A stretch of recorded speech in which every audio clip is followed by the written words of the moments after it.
Thank you, gentlemen and guns. Coming.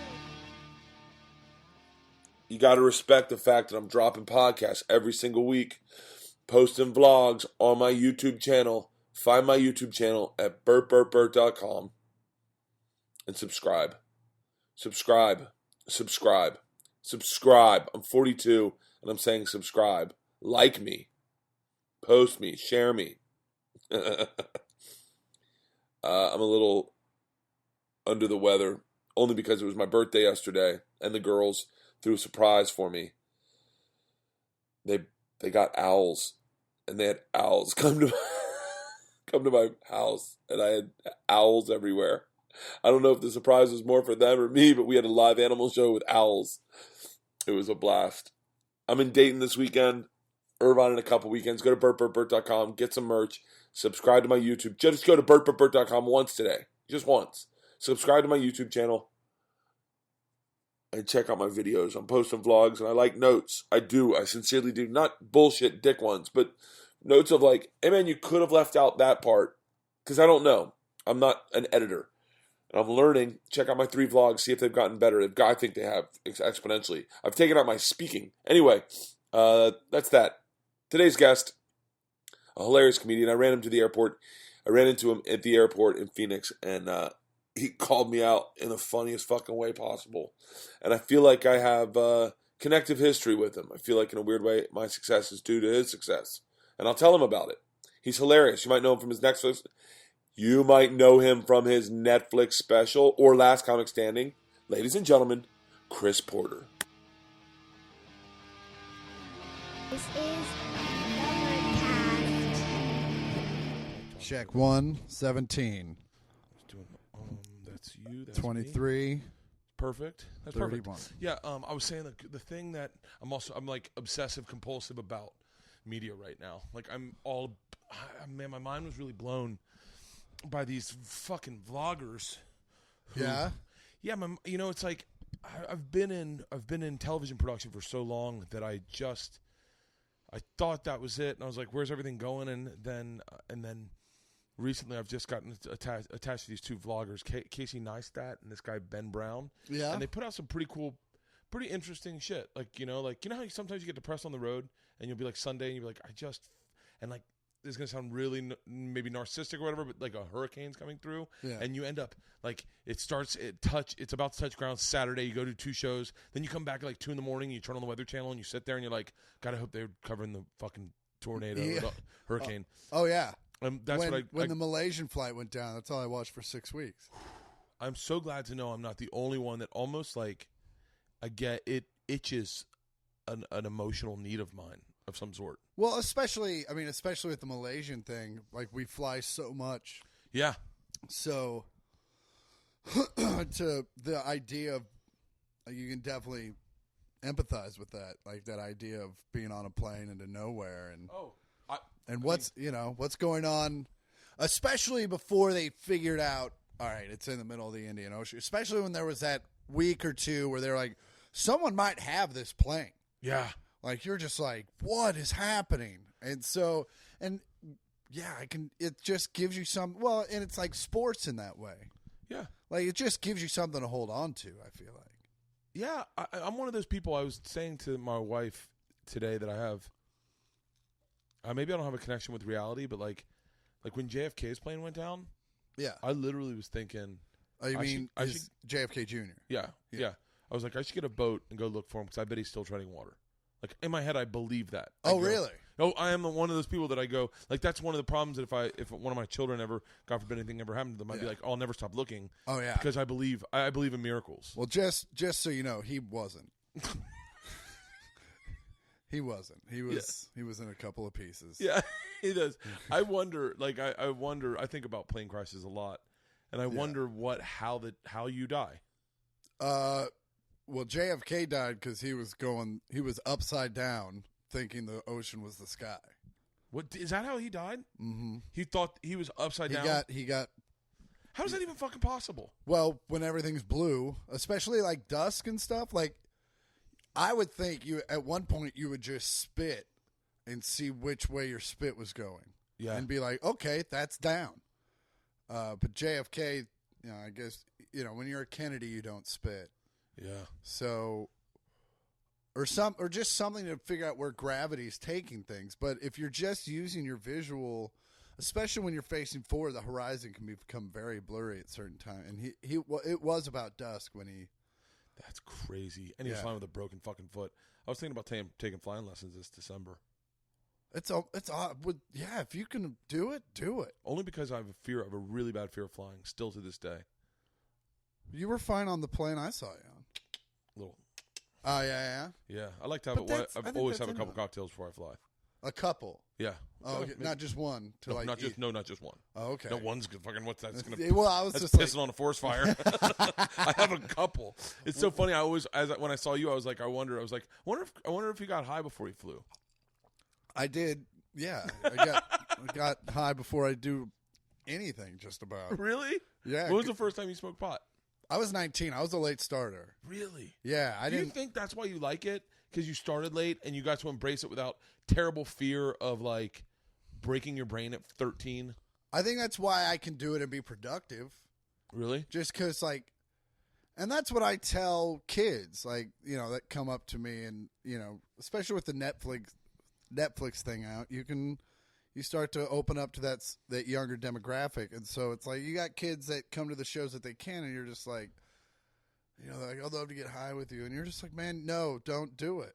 It's like your brain is a house, and till you're 18, you're building the foundation.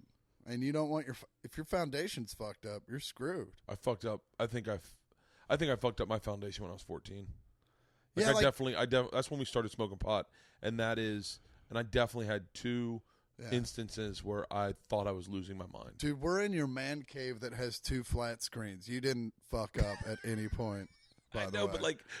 But I still to this day like smoking any edible is a white knuckle situation because I'm like this could go one of two ways. Yeah, but I think that's just anybody. I don't think that has to do with age. I think especially edibles affect some people just way more. Yeah, I think you have to.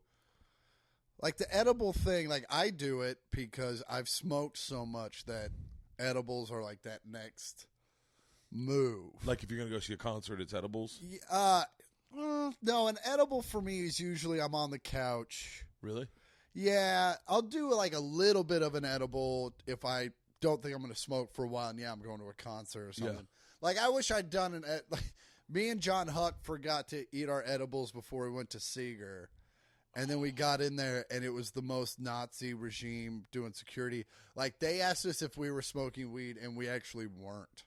Really? I mean, we just looked like guys that were. Fucking loved to go see a Bob Seger show. That was where was that now? That was at the Forum, and I was super lucked out. I was doing shows in Detroit, and his trombone player was at them, and we became friends. And he was like, "Yeah, come on out. I got tickets." And I came out and sat there, and it was great. He did 4 encores, and then at the end of the third one, Huck looks at me. He goes, "He do night moves?"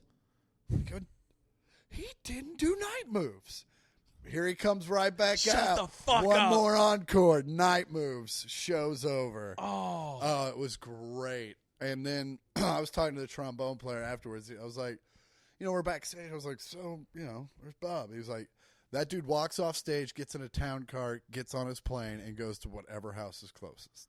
Really? Yeah. He's not a stick-around party guy? No, he's not a stick-around party guy. And I've been able to become friends with another guy who's at that level, and I went to one of his shows, and he came up to me, he goes, towards the end of the last song, go get in the Suburban. And I was like, okay. And so towards the end of the last song, me and his manager got in the Suburban. He came off stage, got in the Suburban, and we drove away. Yeah. Who the fuck's that? Can you say? Yeah, well, I Instagram it, so it's Kid Rock. Yeah. Shut the fuck up. Yeah. And that's another thing, this Netflix thing has just. What's the Netflix thing? I got it. I did a special. Yep. Got it on Netflix. It's an hour. Yeah. And it's just the Kid Rock found it, and next thing I know, I'm getting booked on his cruise. You're doing Kid Rock's cruise? I did his cruise, and then because my agent called. I did a Carnival cruise once. Yeah. And I called him from the boat going, never, ever the again am I satellite doing phone. this. Like, not doing this. Just in case I kill myself before I get off this boat, I want you to know it's kind of your fault. And so he called me, and he's like, listen, I know you said no cruises, but it's a Kid Rock cruise. I think it's probably going to be a cooler vibe. And it was way cooler. Dude, I've heard about that. I think I read about that in Rolling Stone magazine. It was. Or in, like, Esquire. Oh, yeah. It was Party Central. It's the Kid Rock revolutionized the cruise. I mean, I guess I'm sure there's a few bands. I know 311 does something like does it. Sister Hazel does it. Sister Hazel does it? Remember them? Wait. Yeah. What is it? Is that a barefoot cruise? It's a barefoot cruise for, like, my dad. And, Sister Hazel? Sister Hazel does a cruise. I think Alice Cooper might even do one now. I'd love to do a comedian cruise. It's I don't know just why we don't have one. I don't think anyone would go. Really? I mean, maybe if they did like an oddball cruise, it would probably be a really cool vibe. But like, yeah. Oh, what am I saying? I'd probably never get invited to it. Definitely want some music because it's vacation. Like, no one wants to hear comedy all day, every day. Like, that would turn in the most cynical boat on the planet. And how would you like to be the guy that goes up day 3 at night? Like, they've heard everything. Yeah, I guess they've literally heard everything. Yeah. But with music, I was the only comic on the boat. Really? And yeah, I did. And you just worked the comedy club? Yeah, I did the inner theater. Like I did the theater because like I was the thing to do that night. And so walked in and I had to do 2 completely different shows, which was hard, which made me I basically for 2 days beforehand had to listen to my first 2 records over and over and over again. That's good though because it makes you. It's like you're working. Yeah, it is like you're working, but it's not. It's also it's just like it's like oh that's how that joke used to go. And, oh yeah. And then but it's like it's only work for that one show because it's not like I don't do any of those bits anymore. Right, they're all dead to you. So wait, Tom Segura's Netflix special really kind of launched him too. Yeah, like the Netflix specials. Right at the right time too. Like they just kind of exploded. Yeah, well the thing is like I think with Netflix is it's about the product. Like so with Comedy Central and stuff, it's not always about the product because if you put out a great special but it comes out on a Friday night that there's a big basketball game, you're fucked. No one's watching your show and then the ratings suck, so then Comedy Central never shows it again. And then you're stuck on their app, which no one has. Yeah. With Netflix, it's just there. And it's like a book on a shelf.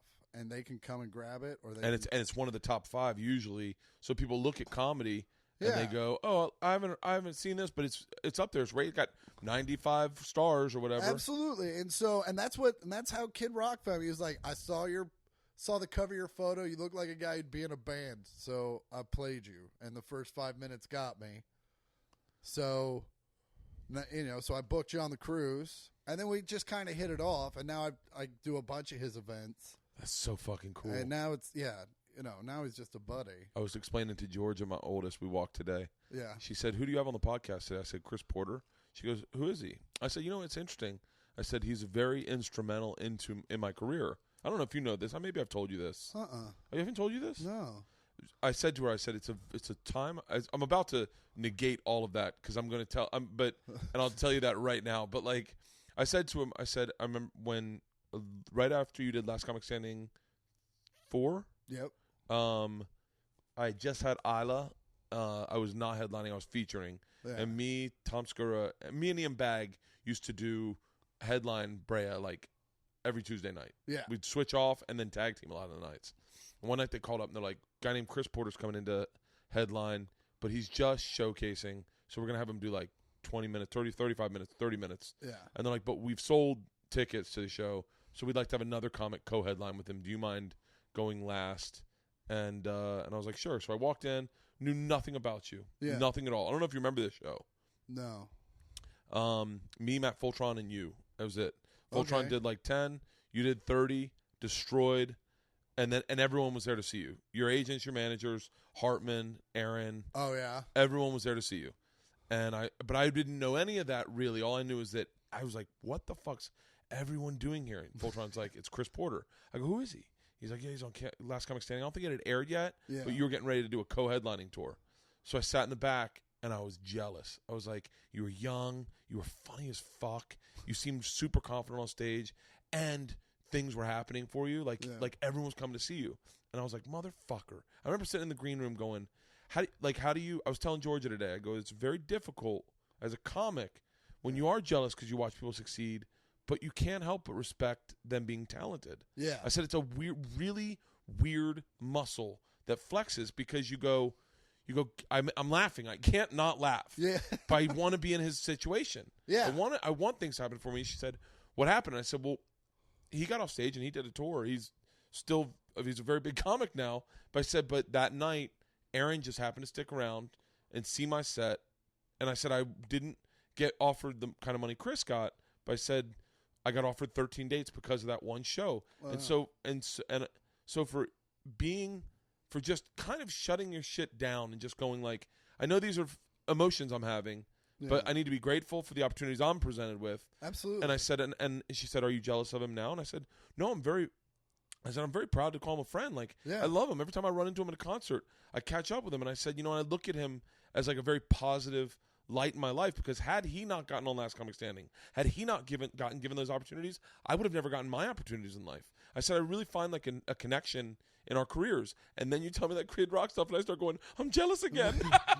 But like, it's like so cool. Well, if you saw my apartment, you'd be like, no, I'm all right.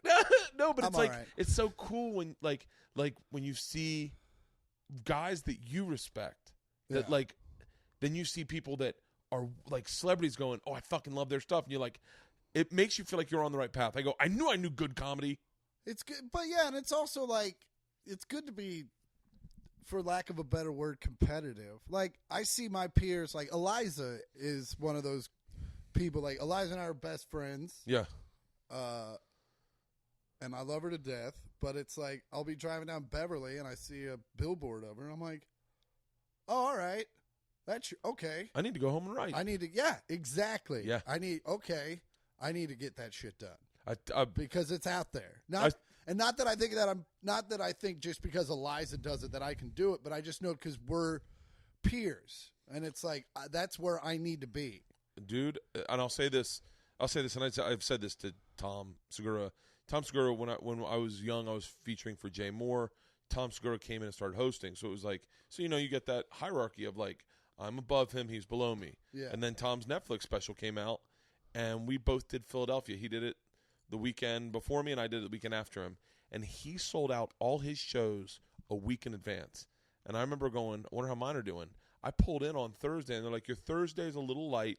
Yeah. Late show Friday and Saturday is sold out. We think the other ones will sell. And I started going, but it's like you said, I don't, by no means, I love Tom Segura. I don't begrudge him anything but success. I want him to have success.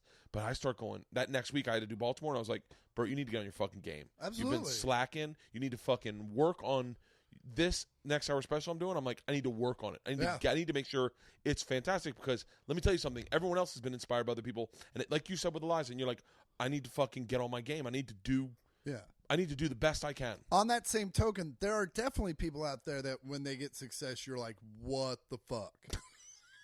Yes. Like, don't get me wrong.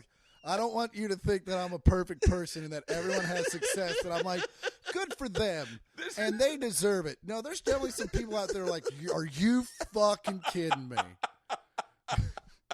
Are you? Oh, it's so true. It's so true. There's so many. There are people that you just go, what the fuck? Like, I'm moving home. Fuck this. Like, there's no right. Like, some people, you're like, that is the cosmos going, yes, they worked hard and they got it. And then there's other people where you're like, it's just a fucking crapshoot. You're just fucking sticking your dick in a dark closet. Oh, that's so true. That's so true. It was like, I know exactly what you're talking about. Where you're just like, what the fuck? Like, and it's not usually the people that you would think. Like, I don't knock Dane. I don't knock D'Elia. Like, that. D'Elia's fucking funny on stage. Yeah. But, whether what's behind, was he saying anything? No, not really, but D'Elia's not that guy. Yeah, well, it's not. Yeah, he's not. Look, I'm not that guy either. I'm not going to be fucking Louis. I'm not going to be. I'm not going to deconstruct our society and then be able to recite it to you in 2 minutes on Conan. Absolutely. I'm not Bill. I can't do what Bill does either. Yeah, I love what they do, but I can't do it. I do what I do. I tell fucking stories. Yeah. And I maybe tell some dick jokes and some pussy jokes. Yeah. And then a bunch of jokes about my kids, and I'm done. And I wish I had a fucking, but. And I'm sure there's a part of Bill that wishes he could tell a story like you tell a story. You know what I'm saying? Yeah. Like, we all do what we do. I can't do a Russian accent. So, like, I can't be jealous of Chris D'Elia because I don't fucking do that. Yeah. Yeah. It's not the people you think. No. It's the people that you're like, oh, really? Like, and you're like, oh, yeah. It was funny that I was the guy that everyone was like, when I first started in the business, I got a deal like 6 months in and I was working the door. Yeah. And everyone was like, what the fuck? Fuck this shitty business. Yeah. I mean, Patrice told me, you're the reason I want to quit. And he was my friend. Yeah, but he still was like, and so I got a real good head about that. That's a weird thing to say to your friend, by the way. Yeah. But Patrice had a lot of really. I remember when I said to him, like, I'm so glad we're friends. He's like, we're not friends. He's like, we work together. We work together and we like each other. We're not friends. And I was like, okay. And he was like, don't get your feelings hurt. Just saying, like, are you going to pick me up at the airport? And in my head, I was like, no. And he's like, well, then we're not friends. He's like, I'm not picking you up at the airport. You're not picking me up at the airport. Yeah. I can't spend the night at your parents' house. We're not friends. I was like, oh, those are good parameters of what friends are. But, yeah, I don't know. Where did you started in Missouri? I started in Kansas City, yeah. Really? I said this the other day. I can't believe that the Chiefs are in Missouri. Yeah. Like, I never, when I hear Kansas City, I always think of Kansas City, Kansas. Although I know that that's the shitty one. That is the shitty one. Yeah, and it sucks to say, because when people say, are you from Kansas City, Kansas, or Kansas City, Missouri, you're like, I'm always like, well, I'm from the Kansas side, but I didn't live in KCK. Because KCK proper is a shithole. Really? But there are the rich suburbs of Kansas City metro are on the Kansas side. Not that I grew up in them, but people tend to live on the Kansas side and then work on the Missouri side. Really? All the shit to do's on the. Not that there aren't great areas of Missouri, of the Missouri side, but it just Mission Hills, which is like the elite of the elite, and then Johnson County is the Orange County of Kansas City, basically. Did you start doing stand up at Stanford and Sons? At Stanford and Sons in Westport when I went to Stanford and Sons, it was the original location that was old school, low ceilings, not deep. It was the most rock and roll comedy club of its day, I felt like. Really? They, of course, got, the men that run that club are inexplicable in their entire lives and how they lead it. So really? They got into a fight with the landlord, and the landlord's like, I can rent this out as office space. And they're like, the fuck you can. And then he did. And it was so weird. I went to their radio station offices, and we were at that radio station like a decade later, me and my dad doing press. And I'm walking through it, and I felt a weird vibe. I was like, this is weird. And then we turned, and I recognized the stairwell. And I was like, that is the old comedy club, and this is where I used to get high all the time.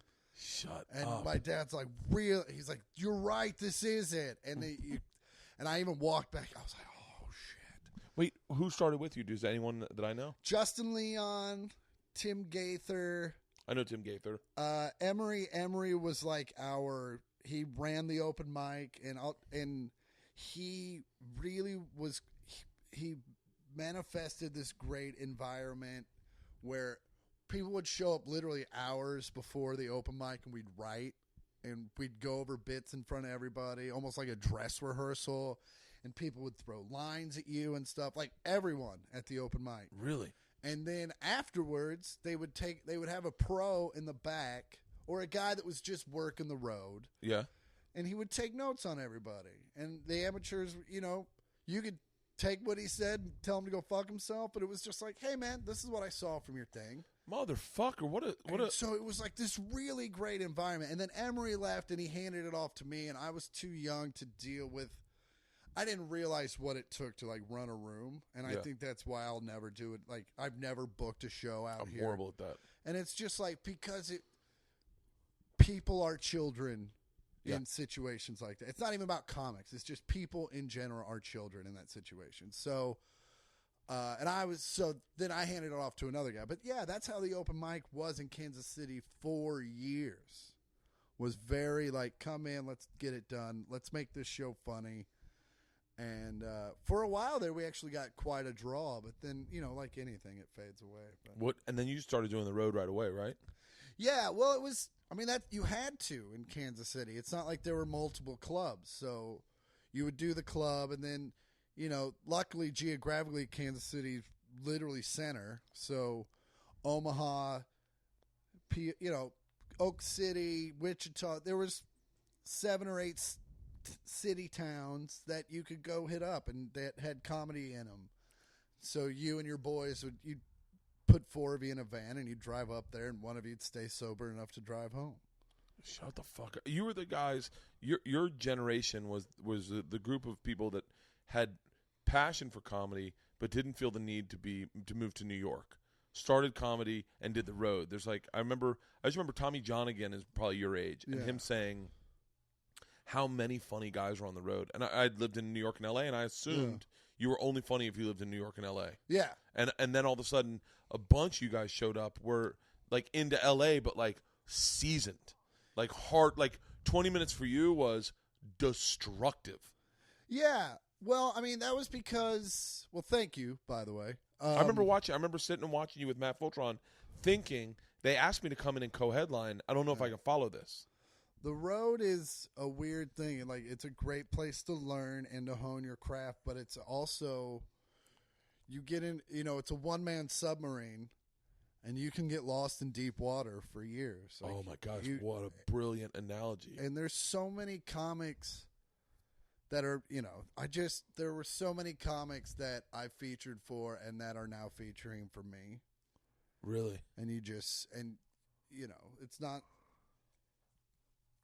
it's just they were never going to be that comic. They were never going to be the TV comic. Their stuff was too pedestrian, but they could crush a funny bone. But could not follow any of us because we were coming from somewhere unique and stuff like that. But you didn't show up. You didn't show up with. You showed up in L.A. with not with road chops, but L.A.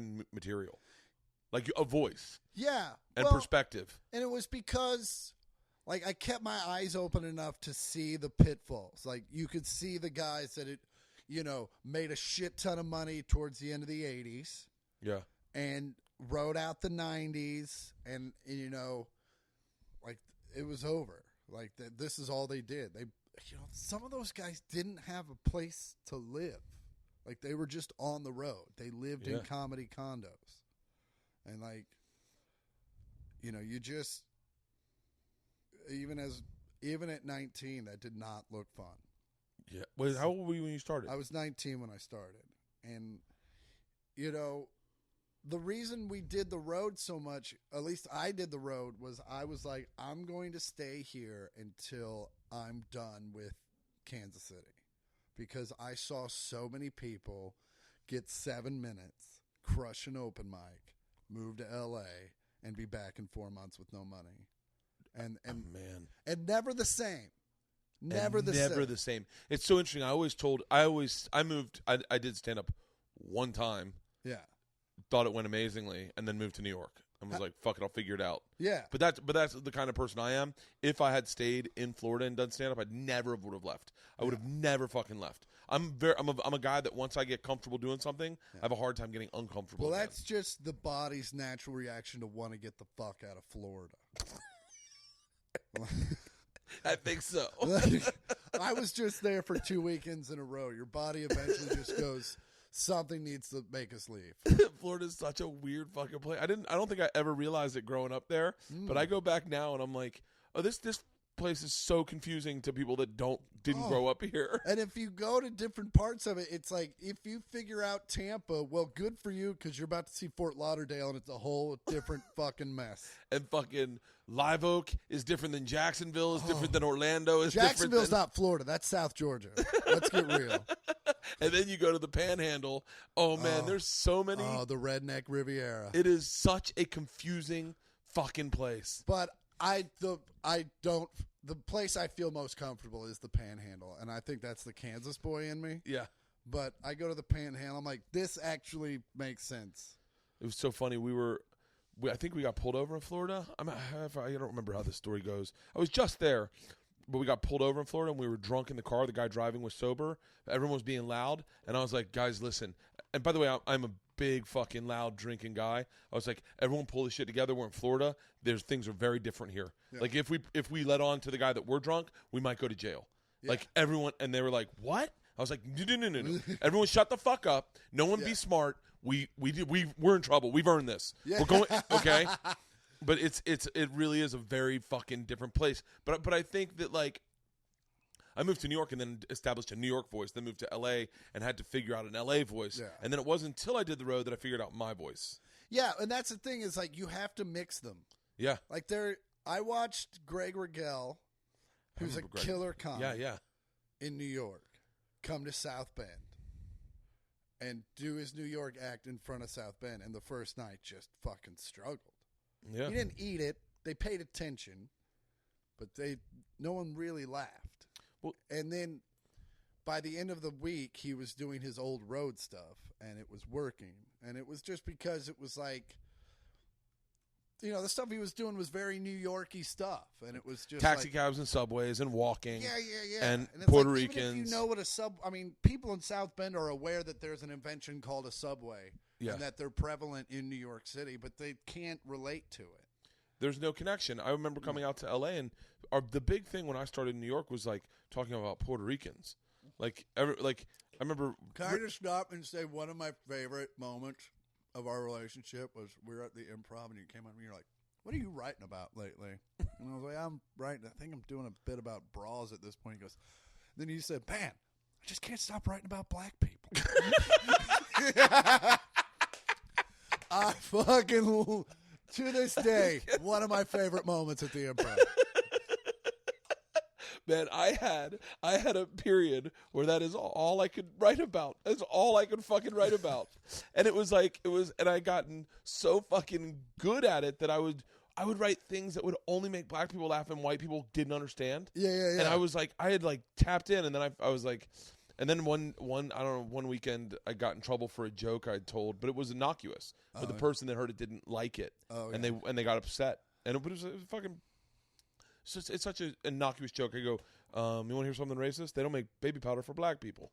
Like, how offensive is that? When a white guy puts on baby powder, it just blends in. When a black guy gets arrested, he's got to ghost ride the whip. And just the whole phrase "ghost ride the whip" upset a woman who came out and fucking complained. And was she black? Yeah, she was black. And by the way, there's nothing racist about that joke. And no. The truth is, I ended up telling it to Warren Sapp, and he was like, "Yeah, we don't have a problem with baby powder because we don't sweat like you motherfuckers."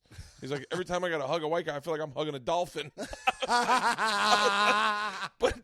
I remember coming to LA and being like, I don't know what to talk about out here. Yeah. And then I was like, I got to write jokes.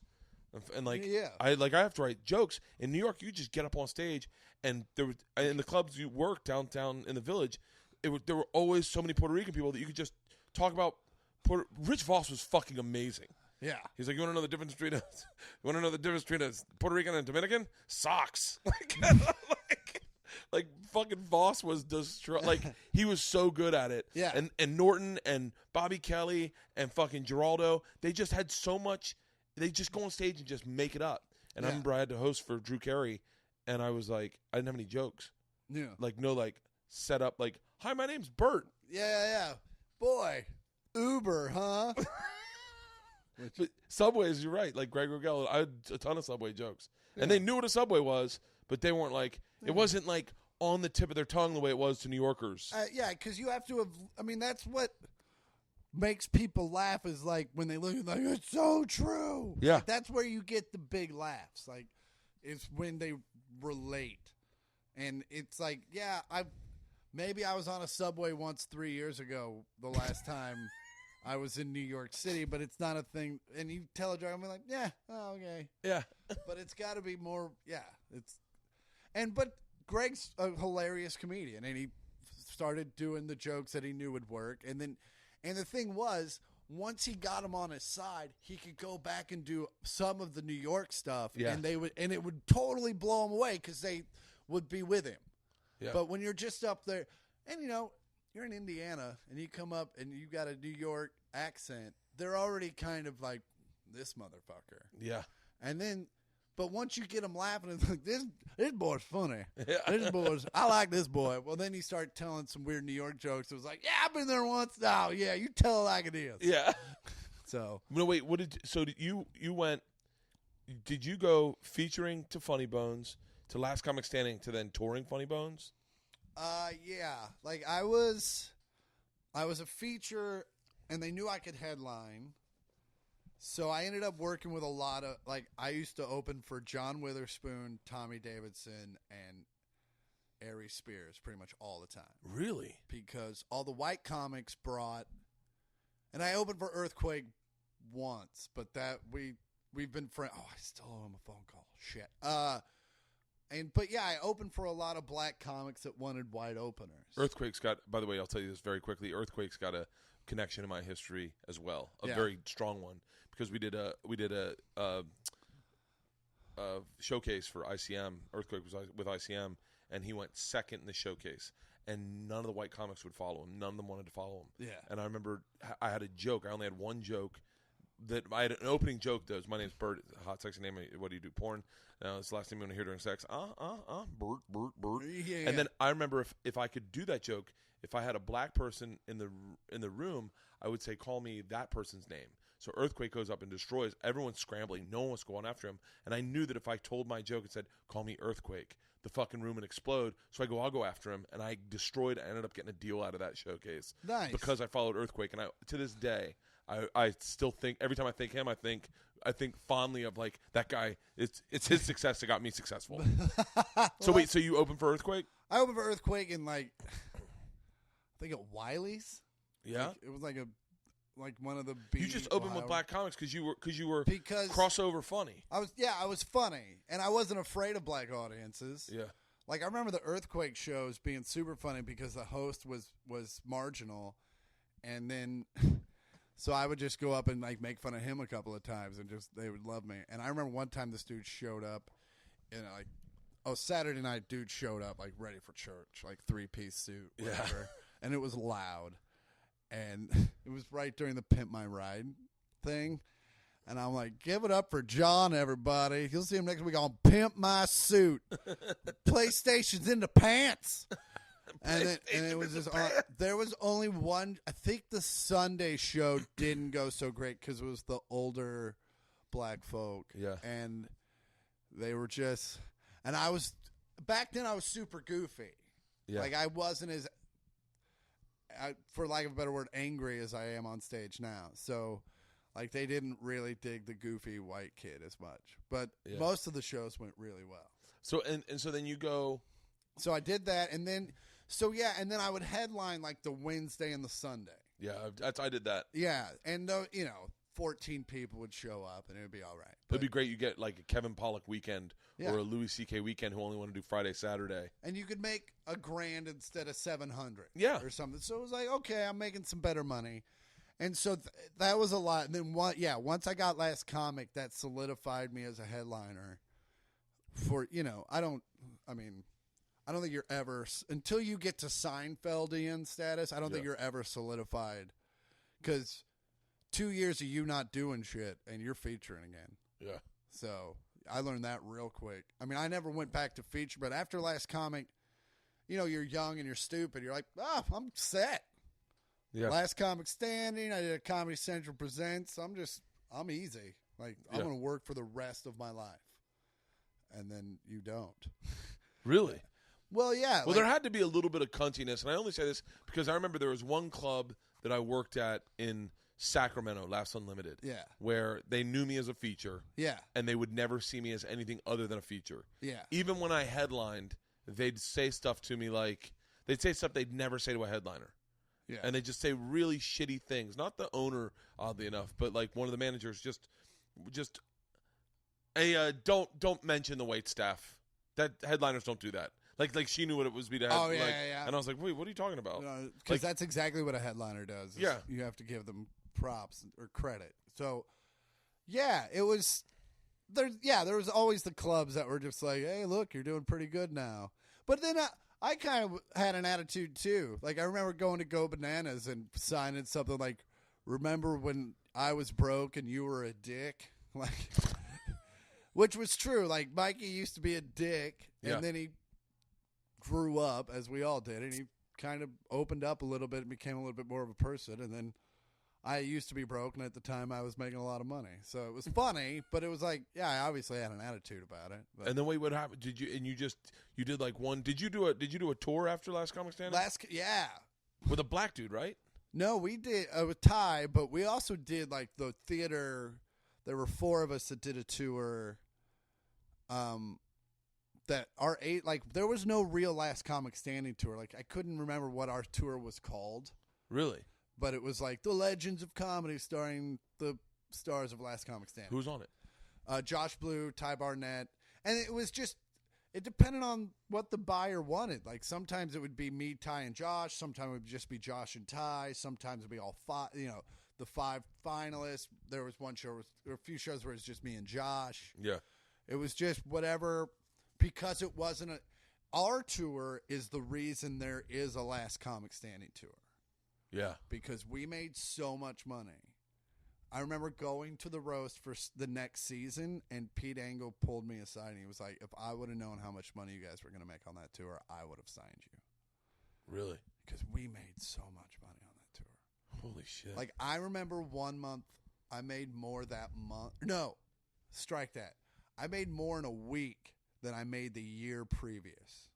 Are you fucking serious? I'm not because I did like 3 colleges, and like, and you, oh my God, you must have been destroying colleges at that time. Oh, at that time I was crushing them, and like everywhere I went, I was making like you would just look at the check and just laugh, and then that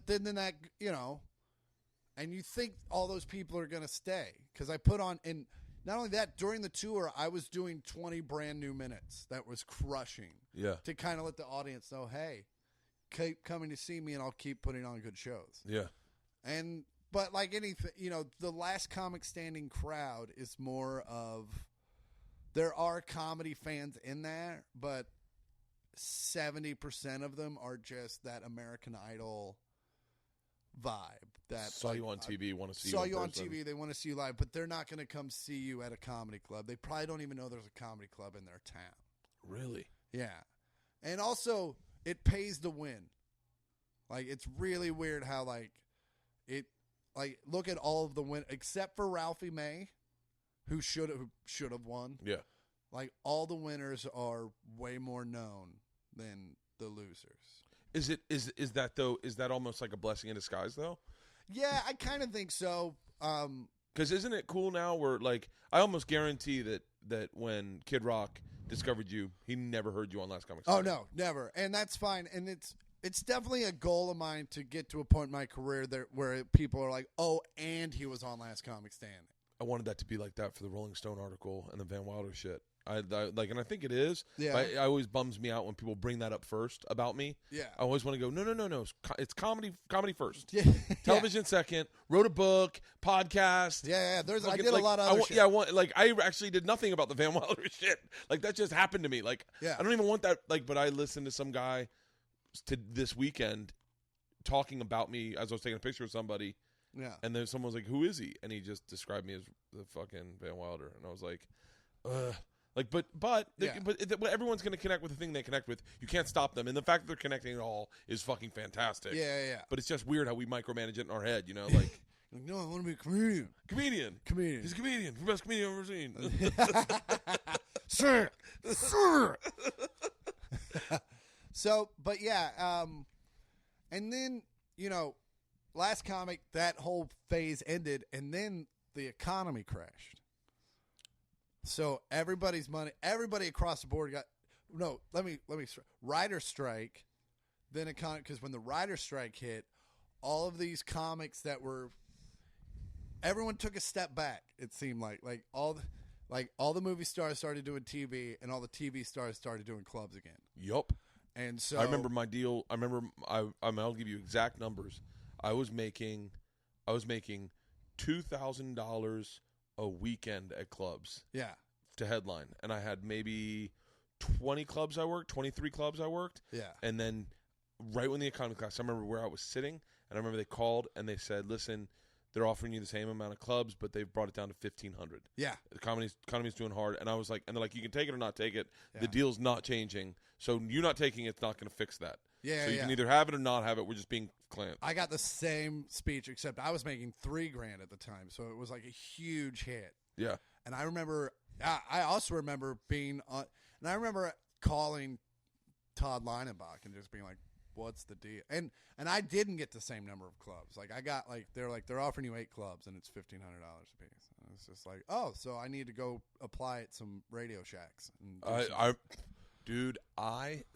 that's the exact thought I had. Yeah. I remember I was sitting on our bed in our loft in our apartment, and I leaned back and I was like, "Wait, does this mean I need to get a job? Yeah. Like, do I need to get a job?" And I remember saying to Leanne, like, my wife, I go, I'm like, what am I doing? If I like, yeah. And I really thought to myself, I need to get a fucking job because on the days I'm here, I could be working.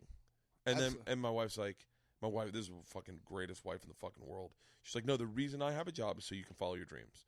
Follow your dreams, stay on track, write when you're not here, work on other projects. You need to be available for TV shows. You can book TV shows."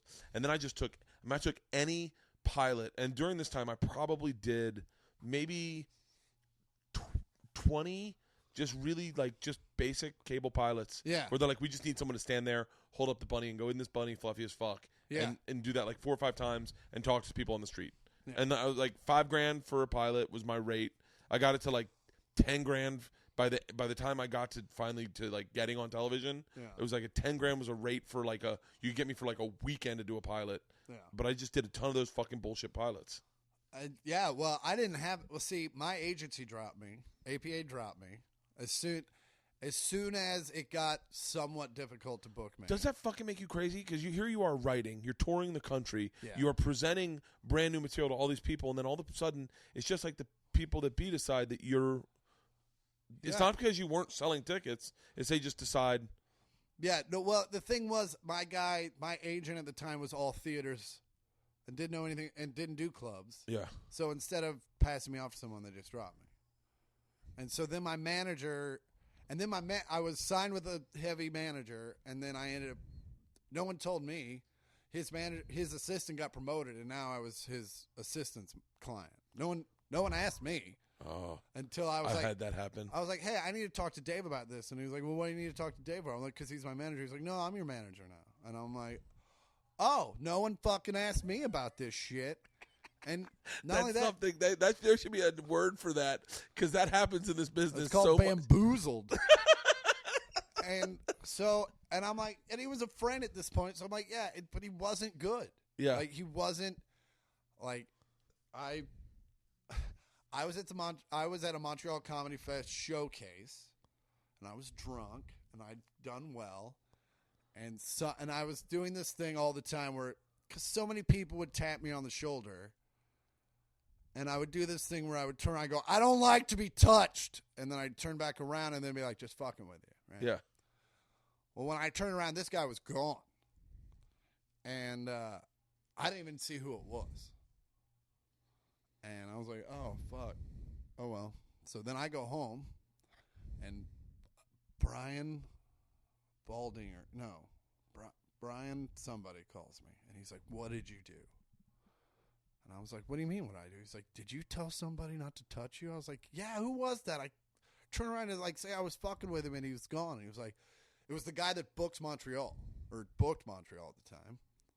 And he took it super personal and was super upset about it. And so I called my manager like, "Hey, I fucked up. I need to make amends." And I was like, because I didn't mean it. I was just fucking. I didn't even see who it was. Yeah. And he was like, "Oh yeah, I'll get on it." And he called me. He's like, "No, I don't know what you're talking about. Everybody says everything's fine." I'm like, "Great." 2 years later, I'm like, "Hey, I didn't get a Montreal showcase." He was like, "Yeah, that guy's still mad about that thing." And I was like, "And you're fired." So then I fired him, and then, so then like 2010, you're just like, "What the fuck am I doing?" Like, I didn't have a manager. I didn't have an agent. I didn't, I'm living out here. I had gigs. Yeah. But they were few and far between. And so luckily I found I knew a manager. Eric Abrams left the Improv and went to Generate, and he signed me. Eric Abrams, I hope someone shares this with him. Yeah. I think is one of the more insightful people in this business. I think he's one of the greatest people in this business. He really is one of the fucking one of the fucking people that is, and I'm not saying that I'm not comparing him to anyone. I'm not saying anyone's name. I'm just saying that Eric isn't a leech. He is a friend to every fucking comic. He wants your vision on stage. He wants your vision on the thing. He wants the best for you. He's not trying to steal from you. He's just a fucking great guy. He's starting his own production company. I'd work with him in a heartbeat. Yeah. I'd work with him in a fucking heartbeat. If he said, "I got an idea. I know you're not going to like it," I'd just be like, "I don't care. I'll fucking do it." Yeah. And I feel the exact same way. Yeah. And so, but yeah, long story short, I got a new manager, a new agent, and someone with a vision and who knew what they could do with a guy like me. That's so fucking. That's the thing that makes me crazy in this business, because there's not one part of your career that I haven't been like, "Oh, I know where he belongs." Like, yeah, fucking, dude. I can see you. I can see you every theater in the country that is a cool theater. The 40-watt fucking sold it. Like, I see you in a heartbeat. And I feel like you can do clubs. You're so fucking versatile as a comic that there's a million things you could do. I think so too. But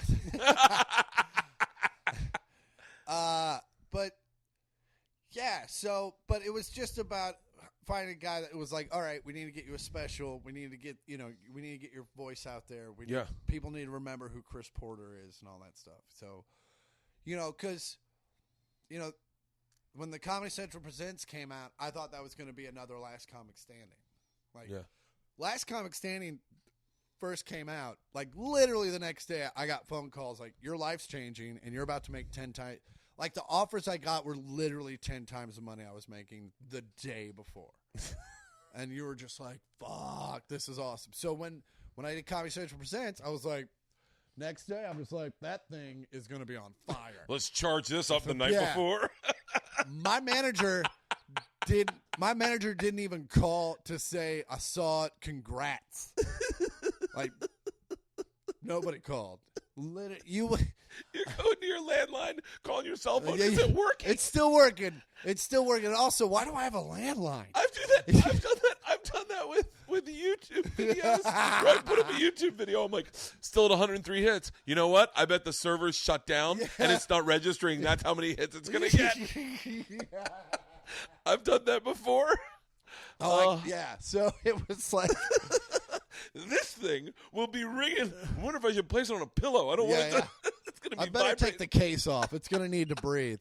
Oh, that's so funny. So and it's so, like, it was funny. It was like Last Comic Standing happened, and then it was just fucking kicking the balls after kicking the ball, which was fine. Like, I needed that because I was out here 6 months when I got Last Comic. Yeah, but you weren't walking around with your dick in your hand slapping it on tables. No, but I also am glad I have the and you know what was weird? Like, even during the Last Comic Standing stuff, I was like, this isn't going to last. Yeah. Like, even I remember being in the back of a theater with Reggie Watts, who we were doing a college theater, going, there's going to be some dark times ahead. Like, I just felt it. Like, you don't just move out to LA and become the biggest, not the biggest, but you don't. You don't just come out here and just keep going up and up and up. Unless you're Howie Mandel. And even then, like, he had a decade where no one gave a fuck. I feel like you need like I was like that. I had the fucking deal, and then another deal that followed the next year, and I've been doing comedy a year and 6 months. Yeah. And I'm in my second deal, and I do a sitcom pilot. I have my own TV show. I get my next own TV show, and I remember feeling like, and Patrice had told me this one night when we were in Scotland, that I had no foundation, that I didn't have anything to fall back on because I'd barely done stand up. Yeah. And I was like, I need to be humble. I need to get to a place where I'm actually humble again, so that I can work hard because I'm so humble. Yeah. And that happened to me when I honestly, and it's still happening, I think, a little bit, but like when I went back to the club, started hosting at the Improv, and hosting in LA is not like hosting in New York's a good thing. That means you get the most stage time. Hosting in LA means that you're the worst comic in the room. Back then it did. And so I took hosting gigs, and I remember my wife's best friend at the time, who's a fucking cunt, this girl. She said to me, I invited everyone out, and I hosted, and I remember her saying, she barely knew anything about stand-up. She said, next time you invite us out, make sure you're doing a real show. And I was like, in my head, I was like, that's what I had thought, you know? Yeah. But I didn't think anyone would notice that, like, I was just hosting, and I was doing 10 minutes up front and then bringing people up, and I thought it was a great show. Yeah. Daniel Tosh was on it. Yeah. Fucking Drew Carey, Zach Galifianakis. And also, fuck you. Did you have a good time? Yeah. And I remember saying that next time you invite us out, we'd like to see you do stand up, do like a real show. And I was like, fuck. Yeah. Just destroying my ego, all parts of my ego destroyed. And then even those headlining years where they bring your money back, and I had 2 kids, I couldn't say no. Yeah. And I wasn't making any fucking money. Yeah. I mean, you pay managers and agents and taxes and flights and spend money, yeah. and that's selling merchandise wasn't cool then. Yeah. And just being like, fuck. And then I still feel like that though. Now it's like, when what's the thing that switches it, and does it last forever? Yeah. You know? The only thing I think lasts forever are movies and sitcoms, and the reason I think that is Pauly Shore still sells tickets, and that guy hasn't done shit since '92. Yeah, is he writing? I mean, writing like in what facet? Like comedy? Like he goes up and tells stories, and this is the thing. Pauly and I have had a sorted hit. He fired me like 3 times when I was on the road. Really? Well, because his show used to be, he would bring his 3 guys that would do like 5 minutes apiece. Yeah. And then they would book a local feature or a feature, and then Pauly would come on. Well, the club started booking me in front of him because the show was weak. Yeah. And they'd be like, well, we'd have this strong feature. This is how it worked every night, Tampa and Nashville, both places he fired me. First night, feature for Pauly. Crush. Next night, I would have a meeting with the manager and Pauly would be like, bro, we're just so similar. So we're going to have you go up like second and do. And basically, I ended up just doing a guest spot and then getting paid the same, which whatever. Yeah. And then by Saturday, I would just be fired.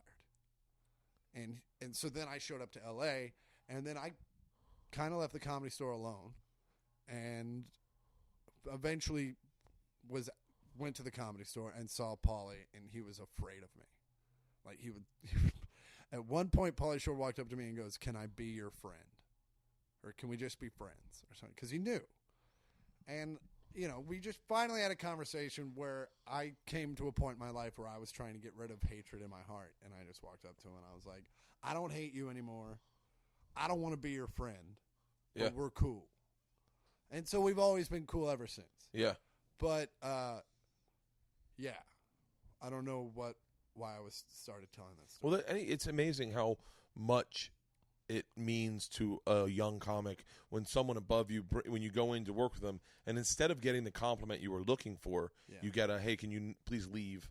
Yeah. I dislike your comedy, but they don't say that. No one says, like, no one fires you and says, "Hey man, just giving you a heads up. You're so talented. I'm having a hard time following you, and it's making my job a little harder. And I'd appreciate if I'll pay you out, but I can't. I'm eating my ass after you. Yeah. And then you'd be like, well, hang on, wait, how can I fix this? Because I want to work with you. Absolutely. Tell me what I can do. I'll work on new stuff. You know who did that? Nick DiPaolo did that. He was very cool about it because Nick DiPaolo was. His Lounge Lizards was the first comedy special that my friends and I repeated. Yeah. And so when he finally came to Kansas City, and I was Nick DiPaolo is also a fucking grown man who's taken a punch to the face and punched people in the face. Yeah. And so there's no bullshit like Hollywood dance he's gonna do. No, I walked off stage my first set after, and I told him before he came up on stage, or before we did the show, I was like, "You're one of my all-time favorites. This is a really cool thing for me to open for, and I just want to say thanks." And he was like, "Oh man, thanks." I went up and I did my show, and Nick DiPaolo's waiting for me at the end of the runway. And he goes, "You like opening for me?" I said, "Yeah." He goes, "Good, because it's never going to fucking happen again." And I'm like, "What?" He goes, "Dude, you're too funny." He's like, "I've been doing this shit for too long to have to follow that. We're going to have a fun week this week. We're going to have a great week." Yeah. But no, don't think you're going on the road with me, because I don't need this. So much respect for that dude, because he made me feel good about. He was like, "You're great. I don't need this." Yeah. And totally respect him ever since then. And that kind of happened to me. Like Michael Malone opened for me. Mike Malone, I know Mike Malone. Incredibly funny, incredibly clean, and he crushed in front of me for like a week. Didn't complain. Just got my ass handed to me. The first night I walked out, I didn't know who the kid was. I just see this good-looking kid. I'm like, "You're not funny." Yeah. And I'm eating dinner. I'm like, I'm going to just go make sure we're not doing any of the same bits and stuff. And I walk out, and he's like talking about how it's hard to poke a shark in the eye because they're on the side of its heads, and he's doing this. I'm like, "We're fine." So he's crushing. And I'm like, I just need to let this audience know that shit's changed. And so I walked out on stage, and I didn't even say give it up for the other comics. I was like, I don't even remember what I said, but it was fucking what was it? Oh, man, I wish I remembered the line, but it was fucking pretty out there and kind of, but I remember there was no reaction. I just said it, and there was a good 4 seconds of just like nothing. Yeah. And then finally a girl goes, "Boo." Oh, my God. And I'm like, "Oh, no." And so it took me 15 minutes. So finally what I would have to do after a set, I would walk out on stage and give it up for Michael Malone. Yeah. I go, "That is a good, clean cut. He's funny. He didn't say one curse word. That is the kind of guy you want to introduce to your father." I date girls who don't have dads. That's a great fucking line. And then, and then you got your fucking and then the audience thing. was like, "And we're on." Yeah. And so then the show would go well. But I just had to, I guess Ohio just did, they're not into the subtleties. Like you really have to just lead them into it going, "Shit's changed. I've been hurt." Yeah. So that's so funny. Yeah. I've Tommy Johnagin handed my ass to me when I was like headlining, thought I got it locked. Yeah. Fucking I destroy. I'm from LA. Who the fuck is this child? Yeah. Where did your dad drop you off? Yeah. What time are they picking you up? Doesn't drink, drinking ice water, eating clean, with his notebook in the back. Yeah. And I was like, and I was sitting back and I said, "So where are you from?" He said, "Fucking St. Louis. Yeah, St. Louis." And I went, "Okay. All right, Good luck, buddy. We're Penguins." And he's just up there just murdering. All I remember him doing the joke about I had an ugly stripper. She asked me what she wanted me to take off. I said my glasses, and I fucking was like, "Okay, I'm gonna have a hard time." And I literally went up, and they used to put a couch for exclusive seating right in the front row, okay. So you could sit on the couch in the front row. And one of those people fell asleep during my show, and I was like, I watched her go from like Glove and Tommy to just, and I was like, "Motherfucker." Yeah. And I remember saying, and then there's a way you can handle that. You can either go, "Hey, Tommy, you're fired. You're a dick. You're an asshole. I don't like you. How dare you? How dare you? Get the fuck, beat it. Oh, yeah. Asshole." Or you can be like, what I did was like, "Dude, you're funny as fucking shit." And I was like, "What am I doing wrong?" Yeah. And Tommy and I just sat and hung out. He didn't drink at the time, and we just talked comedy, talked about what we liked. Yeah. And I was like, and still a friend of mine to this day. Yeah. Well, he's one of the better dudes in comedy. He is one of the better dudes and one of the funnier dudes in comedy too. Well, even this last week in Tampa, Mike Paramore is featured, and he's featured for him before. He keeps getting better and better. And there were a few shows last time where I was like, "Well, fuck, I was gonna phone this one in." Yeah. But now I got to. You need that though. You need the people in front of you that really step up their game. Not all the time. Because look, there's a lot of late show Saturdays where I'm like, "Hey, can you please take some off the fastball just so I can fucking." Well, and it's also about like, I don't care if you're super funny. and that's what's great about Mike is that he's a big black dude. Yeah. But he doesn't do like the normal stereotypical black guy stuff. Yeah. So it's like when I come up on stage, it's obviously a completely different point of view. Yeah. I approach comedy a different way. But then it's like I just don't. The only time where I'm like, why did this kid book this kid with me is like when we're so similar. Yeah. When it obviously he's seen a few of my specials. Or you know what? Okay, here's what I hate. This is what I can't stand is when they book someone who has the competition in their head and is going to try to outsell me in merch, outposition themselves where the merch booth is. Oh yeah. Well, that's when I pull my dick out. I'm like, yeah. hey, I'm the headliner, so this is how we're gonna do 2 separate tables. Yeah. And I'm gonna be first. Yeah. I'm gonna be the first person they see when they come out because it's my show. You can be over there. Yeah, I haven't had that happen in a long time. I just think, but I think because I don't know why it hasn't happened in a long time. I haven't really, but there was a period where you'd go in and you'd work with a guy, and he had 3 shirts, 5 CDs, 2 DVDs, some buttons and stickers, and he'd definitely been on the road a while. Are you the Grateful Dead? Yeah. Like what is wrong? Yeah, and that's the other thing. Is like, yeah, just don't. I forgot what I was going to say. You clued me in on something. Not just the merch, but it's all. Oh, ask me. Yeah. Ask me if you can sell. I'm always going to say yes. Yep. But when you don't ask me, it fucking pisses me off. When you just assume, when I come off stage, and it's just there, and the host, and this is what I've had this happen. The host is like, keep it going for your headliner, and how about Chris McBuckets? Chris McBuckets was your feature act. He's going to be selling merchandise out there. Yeah. Make sure to stop by and get one of his shirts. He's got 3 DVDs, 2 CDs. Yeah. Make Make sure to see Chris McBuckets. And thank you guys for coming out. It's like, no. I didn't just pitch my shit and then you pitch the host shit or the feature shit. Yeah. That used to drive me nuts. I haven't had it in a while, but I don't know. I mean, I guess I don't know. Maybe I've gotten a little disconnected with merch. Like like I've just been disconnected entirely in stand up. Like I feel like I do the show, I sell the merch, and I don't even notice these days if anyone's selling merch also. Yeah. Yeah, the only time I notice it is when it's like you said, it's like I've got 18 different things. Oh yeah, like if it stands out, and I think those guys are getting weeded out of the business in a weird way, or at least they're not getting put with me. Oh well, yeah, and those are the guys that end up doing the B rooms and the C rooms, and those are the guys that the guy that's headlining now. Like I don't even know who the young headliners are right now, but the guy who's headlining now, they get put with that guy.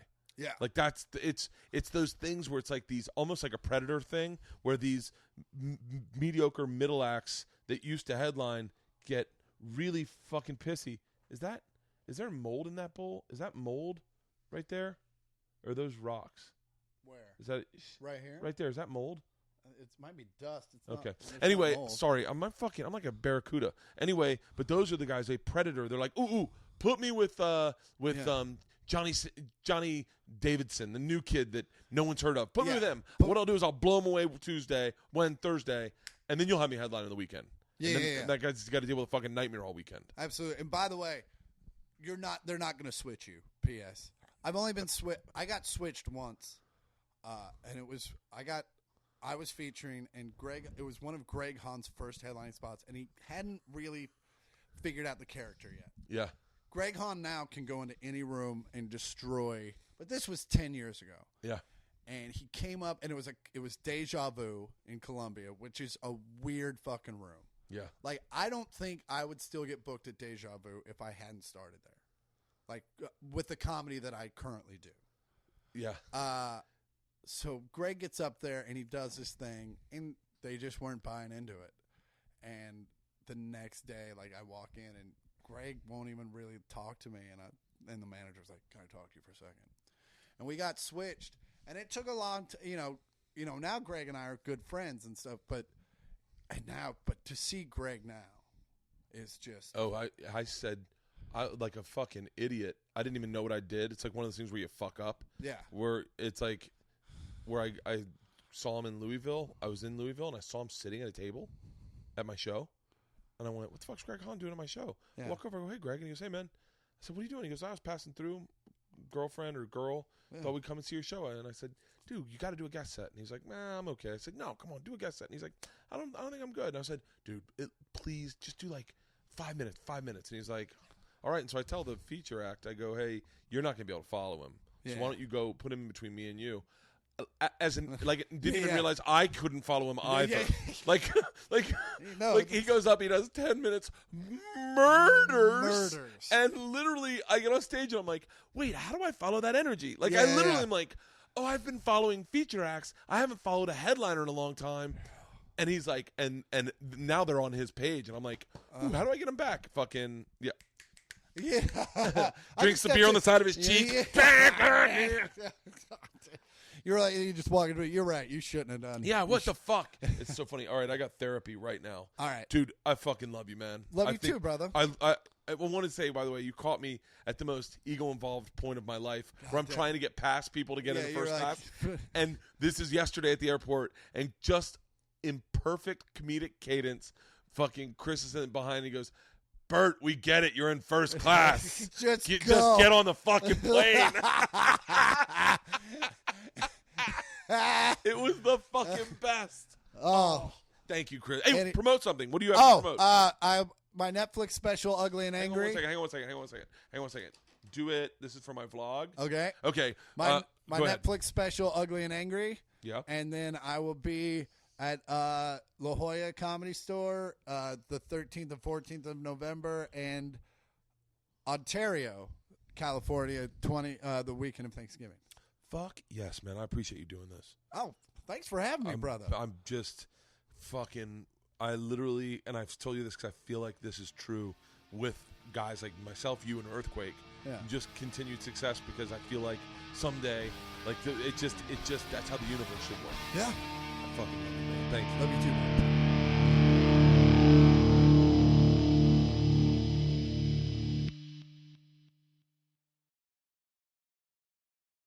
This episode was brought to you by The Machine.